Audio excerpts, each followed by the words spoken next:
and plugins all. Today we are going to have a look at what FL Studio's new 2024 update adds to the DAW. All you have to do is open FL Studio and you will notice the first change. FL Studio now, much like other DAWs, shows your projects immediately so you can load into them upon startup. You also have options for new projects, most specifically the chord generator startup with Create a Chord. We have touched on this topic in prior videos, so I won't linger too long here. This feature allows you to generate random chord progressions from inside the piano roll. You have a ton of options for customization. You can choose your scale, range, and even set if you want the generator to be more conventional or adventurous in its generation of chords.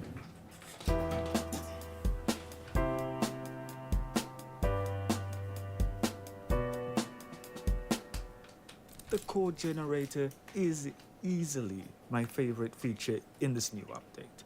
A new synth has been added called Kepler XO with some great preset sounds. Very retro, reminds me of playing Sonic at the arcade. However, it's only available in the All Plugins edition.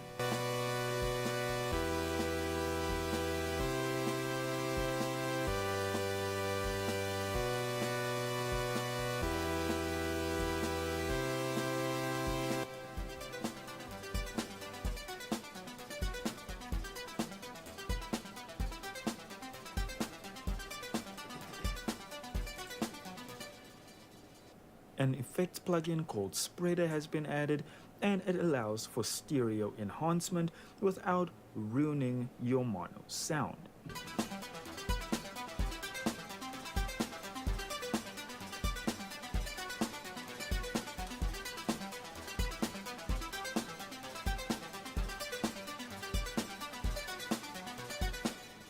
When the left and right channel come together, Spreader's effects will stop.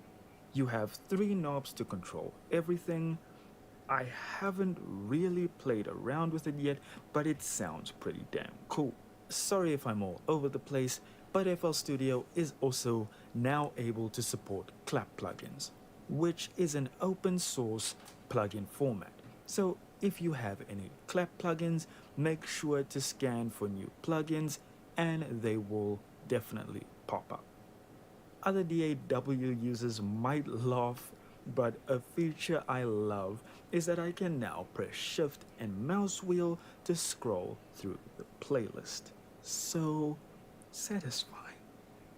The tool buttons also don't have those annoying colors on them when I hover. Might laugh, but a feature I love is that I can now press Shift and mouse wheel to scroll through the playlist. So satisfying. The tool buttons also don't have those annoying colors on them when I hover over them. Another new effect plugin is Low Lifter.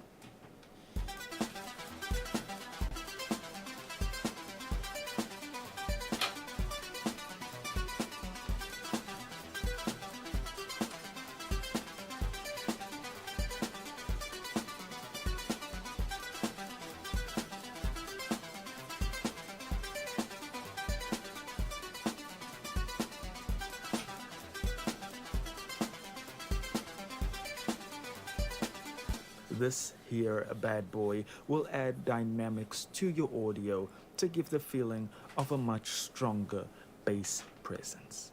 Oh, let us not forget you can preview samples in the browser with key and tempo now.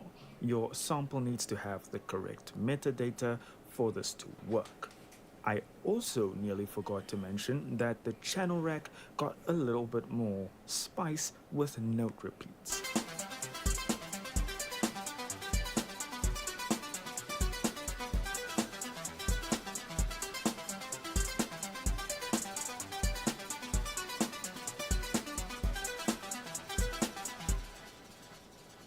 Now you can create hi-hat rolls with ease. Like seriously with ease. The higher I lift, the more note repeats. FL Cloud is unfortunately down at the moment. I wanted to check out the new FL Cloud plugins.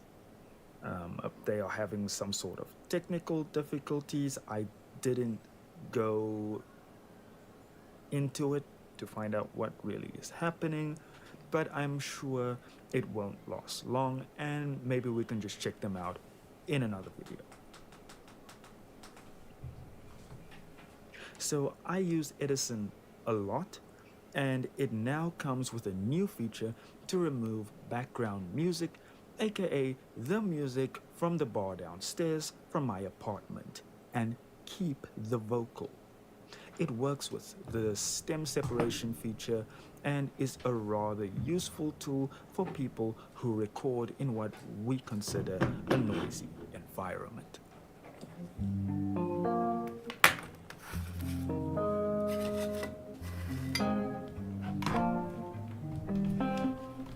Undone. I needed some time. I needed some time out. I know that I told you that, baby, I was undone. I needed some time out. I know that I told you that, maybe I would fly out. Maybe we could chill, we could vibe out. Like one more time. I didn't mean to lie, but you.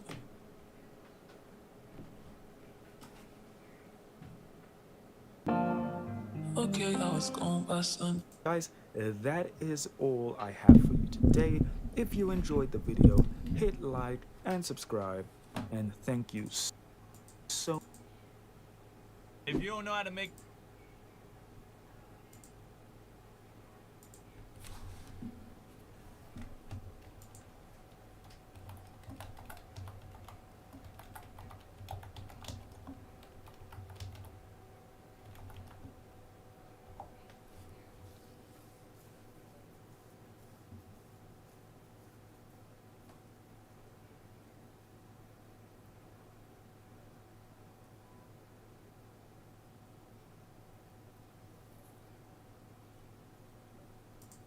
Yo, what is going on, you guys? It's Young Cards here. Welcome back to the channel, and today I'm going to be teaching you guys how to export your track outs in FL Studio. So without any further ado, let's get right into it.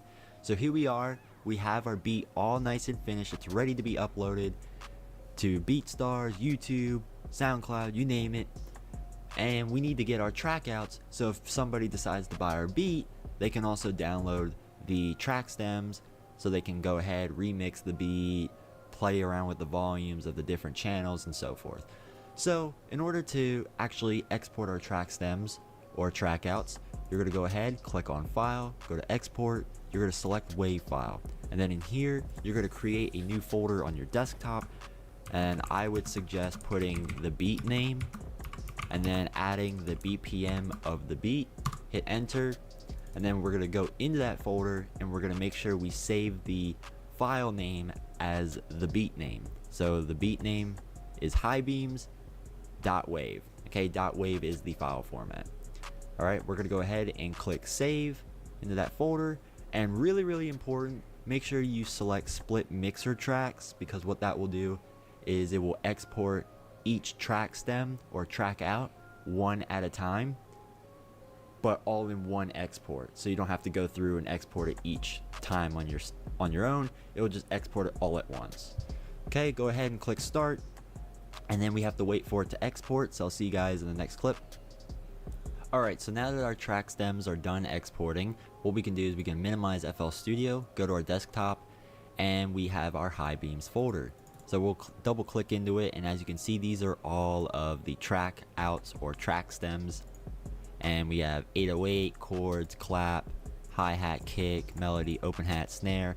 All of our different mixer inserts or channels are labeled perfectly because we also labeled them in FL Studio. Now you might be wondering what's current and what's master. It's basically two of the same file. All those files do is it just plays the entire beat as mixed. It plays the beat with all the channels put together. That's the best way to explain it. You'll see what I mean when you try it for yourself. But yeah, so you got that. Now you need to change this folder, or you need to send it to a compressed zip file. Alright, so you're going to right click on this file here, send to compressed zip folder, and what that will do is it will export all of your sounds into a zip folder. Alright, so you got high beams 150 BPM, just leave the name as is, and now when you double click to open your zip folder, it has the folder here and all of the different track outs. And what this zip file will allow you to do is it will allow you to upload it to BeatStars or upload it to your Google Drive as a small zip file. So if you need to share the track outs with somebody, it makes it